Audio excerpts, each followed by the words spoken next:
from what I see personally. I feel like if Trayvon was named Travis and he had on a hoodie and he was walking in the rain, and it wouldn't have been the same situation if he was Caucasian. That's what I'm inferring by the name being Travis. I was like, I don't think it would have happened that way. I think in the case we did see a lot of cultural misunderstanding.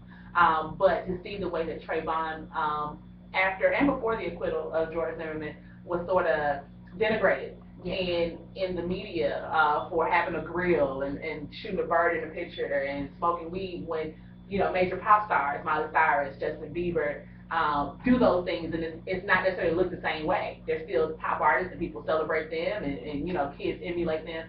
But for Trayvon to do it, then it's okay that he must have thrown the first blow because he's a young thug who smokes weed and has a grill and shoots the bird, in social media pictures.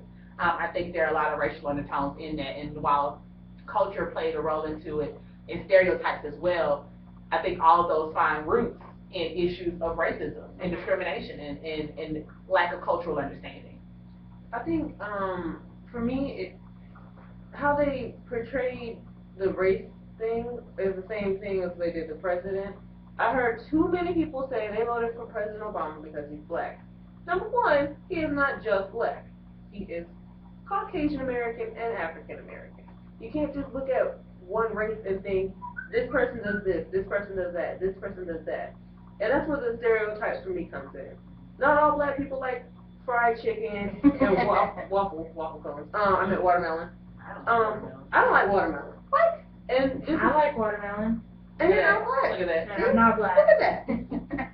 And you can't just say this person is black, he's tall, he has on a hoodie, he's a threat, and you can't shoot him. But for me, I think he did play off of that so he could get off. Mm-hmm. I think he wanted to be a hero. He wanted to be a policeman or whatever, and he brought that gun out before Trayvon walked out. He brought that gun out. He already had it.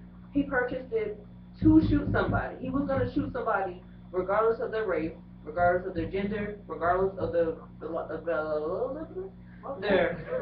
threat violence, their threat level, regardless. He was out to kill somebody. I was about to say, I agree with you. Kind of how we were talking just a minute ago.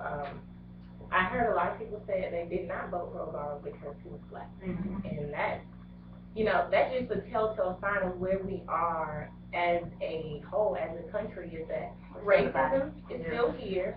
At the end of the day, there are groups of people, it doesn't matter what color you are, but there are groups of people who feel superior over everyone else who doesn't have the things that they have, who don't necessarily look like how they look, who can't buy the things that they can buy, who can't go to the places that they can go. There are people who feel superior, and they have no earthly idea what it feels not to be. And so they can't relate at all. They will never be able to understand Trayvon Martin if you come from a very affluent background, if you've never been around culturally diverse people, not just black and white, but culturally diverse people. You will never understand where I come from. In my classes this past semester, I had the most culturally diverse interaction with people who I never knew, and I thought that I was cool with white people, black people, Asians, but there are things that I didn't know about their culture that they thought about my culture, and not just because they were white. This is stuff that we had a lot of things in common, and it didn't matter because they were white and black. But I'm a second-year graduate student, and these kids are 14, 15, 16 years old, or these people are 30, 40, 50 years old and have never experienced some of the things that education kind of affords you to be able to go through, or talk with people, or be at a university with all kind of people who are different in your student organizations. And you may not want to learn anything, but you probably will learn something from somebody at some point. And so it's crazy how people say race isn't included, but you cannot talk about race if you're talking about cultural differences, because that's just one of the underlying, like Michelle said, one of the things that coincide race and culture. Not necessarily saying all black people are poor. There's some white, Caucasian, all different people could be poor. They all look different. If you are in a different social class or you're culturally different from someone, people can't understand it, and that will minimize what your testimony, like Jantel was. Her testimony was completely not even seen as credible because people didn't understand her, and I felt like that was insane for someone to say that after a trial. How can we not do something? And that's why I felt like we had to do something regardless of race. Just because you can't understand someone, that means you need to become culturally diverse and not just sit on your high horse and say, hey, this is who I am, this is all I've known to be, and I don't understand you, so I don't know what you're So I'm talking not about. ignorant. Right, so I'm not And you're ignorant, and you're ignorant. ignorant, and you're uneducated, and you feel sorry for her. She don't need anybody to feel sorry for her. So, I actually was in a class, and I can't remember the class name, and we were talking about, we were interviewing somebody who is an immigrant. And I brought up the question, because we were going through questions that we were going to ask them, what did you do in your other country? Because I know of couple that he was a doctor and she was a nurse in Honduras, and they are not qualified to be a doctor and nurse here in America. So they have to, she's housekeeping, he's housekeeping as well. And people look at them, oh, he's ignorant, he doesn't know English, he doesn't, no, you're ignorant because you won't take the time to go learn another language. So that's for me, I find that people show their ignorance when they don't want to understand something. Right. I think it boils down to, I mean, we can take it past race and past culture. We as humans are so bad about labeling people. We have to put you in a box we understand. So whether it's race, gender, socioeconomic level, sexual orientation, we have to put a label on you or we don't understand it and we don't know how to deal with it. And that, I think, is where our problem lies. And if we could learn that, you know, it's not black and white, and by that I mean it's not extreme. People aren't, like you were saying, my race does not determine what I enjoy to eat or where, like, I hate, everyone sees me and calls me a white girl.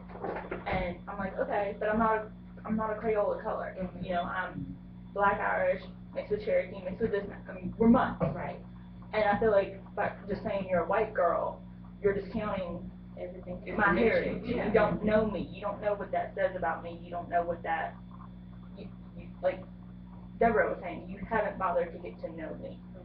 And when people speak in terms of they and them, Yes. it's a dissonance there. There is no connection there at all because you don't even see me as my name, As a part of who I who you am, are, or as a part of right. who you could be. So I think that plays a lot into it too. If you just listen to people talk, they talk in a lot of days and then a lot of times when they talk about things that they don't understand. And it's challenging. I think I was talking to a friend, and one of the most frightening things is to know that everything you've known for your entire life may not necessarily be true. So I will rather stick on this side and say, I know my heritage, who I am. I don't need to know about African Americans or white Americans, whoever, because they're not like me, and I might as well stay there. And so when people are starting to learn that everything they've known to be true, not necessarily true, like this black person isn't just using the government, or this Caucasian American isn't uppity and stuff, whatever the stereotypes are, you grow as a person, and people are scared of that, and they don't even know how to handle that. And so that's why I think it's I don't know where to begin with that conversation with people. Well, I think it's just a matter of what we're talking about now, what Dre just mentioned, is cognitive dissonance and manifestations of privilege, where you don't have to, you're not put in a situation where you have to be in someone else's shoes and understand someone else's culture because you have the privilege to not do that. The privilege, you know, goes beyond race. It's a point of education attainment, you know, socioeconomic status and things like that. But when you, like Dre said, are confronted with realizing that everything you've been taught, things you perceived in the media, things that you came up on your own may not be right, and there's another side of that, it's an awkward place to be in, but it's the best place to be in because you grow and you realize that I can connect with someone on a human level as opposed to seeing someone and putting them in a box. And unfortunately, you know, putting people in a box and creating these biases and stereotypes is a coping mechanism for humans. Is how we understand each other and first interact. I have to identify you as something. Unfortunately, those sometimes are negative, and we have to sort of, now we have this uphill battle of getting to know each other and trying to understand each other on a human level. But once you can do it and you work through that cognitive dissonance, you can sort of see that really people are all the same if you get beyond, you know, points of culture, points of race, points of nationality, and religion. And religion, yes, religion, sexual orientation, all of those things. We realize that we have more in common. Yeah. And that's the best place to be in, but it's hard to get people there, especially, I mean, as grad students and college students, and we have this level of understanding, but everyone isn't afforded those opportunities. Well, there are very highly educated people who do not take that stand. Very There's true. a difference between education and insight. Very You true. know, I mean, there are people who are doctors and professors at this school who still put their students in boxes. Yeah. Or at other places, you know, or, hello, look at Donald Trump and how he treated the president. I'm Yeah. thinking, you know, That's bad, that's bad. If you have this level of power, Mhm. you are here. Mhm. You can't see me right now, but I'm holding my hand very high. You are at the top of the game, and everyone can see you. Everyone knows what you're doing and where you are, and that's why I feel it's imperative that as we get educated, don't just leave it for yourself and say, hey, screw you, I made it to the top, I'm here. But educating others around you, always challenging the conversation, always asking more questions of why you think the way you think, where are you? And a lot of times you find people have these thoughts and beliefs that somebody gave them, that somebody said, hey, this is right and this is wrong, and don't think anything of it, and this person can't be a great person, but when they get to your core, they find out, wow, you're amazing. Or you're everything opposite of what I've known my whole entire life. And so these people who are standing in the media or prominent people, even at this university, it's sad that they've gotten to the level that they've gotten to without having to really address or deal with some of these things that we call multicultural issues that some programs force us to deal with every single day. And I think there should be something in every single program that makes people go through, not necessarily make them, but go through a growth period where you have to really learn about people and who they are in order to work with people. At the end of the day, if you're in higher education, not the same faces that you see are in higher education, you have all different people from all different backgrounds. How can you do your best if you're being the best professor in the world? You should be able to connect and work with every single student in your class, regardless of where they came from, what they look like, how they speak, how they write, regardless. You should be able to find some type of connection and work with them versus just put them in that box and sending them on to the next one.